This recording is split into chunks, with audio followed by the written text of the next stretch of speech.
ఒక శక్తివంతమైన మొఘల్ చక్రవర్తి, వేల మంది సైనికులు, భారీ ఫిరంగులు, కానీ ఒక చిన్న ఆలయాన్ని మాత్రం తాకలేకపోయారు. ఎదురుగా వెళ్తే ఒక అదృశ్య శక్తి వారిని అడ్డుకుంది. చివరకు సాక్షాత్తు ఆ దేవుడే గంభీరమైన స్వరంతో హెచ్చరిస్తే ఆ చక్రవర్తి భయంతో వెనక్కి తిరిగి పారిపోయాడు. అసలు ఆ ఆలయం ఎక్కడుంది? ఆ చక్రవర్తిని భయపెట్టిన ఆ గొంతు ఎవరిది? కర్మన్ ఘాట్ అనే పేరు వెనుక ఉన్న ఆశ్చర్యకరమైన రహస్యం ఏంటి? ఈరోజు వీడియోలో తెలుసుకుందాం.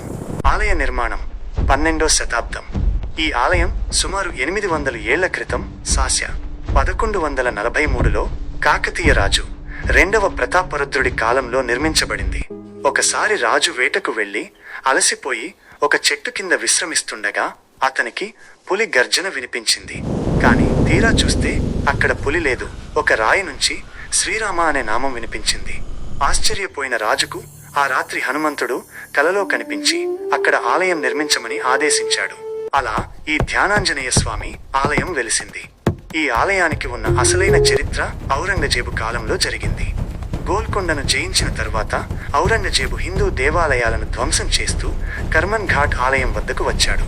ఆలయ ప్రాకారాన్ని కూల్చడానికి ప్రయత్నించిన తన సైన్యం అదృశ్య శక్తుల వల్ల విఫలం కావడంతో ఔరంగజేబు స్వయంగా గడ్డపార పట్టుకుని ఆలయంపైకి వెళ్ళాడు.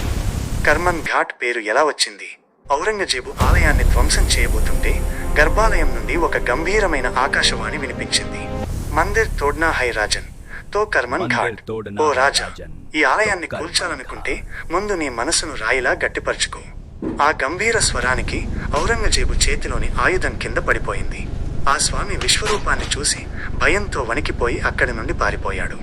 ఆ మాటల్లోని కర్మన్ ఘాట్, నీ మనసును గట్టిపరుచుకో అనే పదాలే కాలక్రమేణా ఈ ప్రాంతానికి కర్మన్ ఘాట్ అనే పేరు రావడానికి కారణమయ్యాయి. ఈ అద్భుతమైన కథ మీకు నచ్చినట్లయితే తప్పకుండా ఈ వీడియోని లైక్ చేయండి మరియు మీ స్నేహితులతో షేర్ చేయండి. ఇలాంటి మరిన్ని ఆసక్తికరమైన కథల కోసం మన అనిమీ బాయ్ ఛానల్ని సబ్స్క్రైబ్ చేసుకోండి. పక్కనే ఉన్న బెల్ ఐకాన్ను నొక్కడం మాత్రం మర్చిపోకండి. జై శ్రీరామ్, జై హనుమాన్.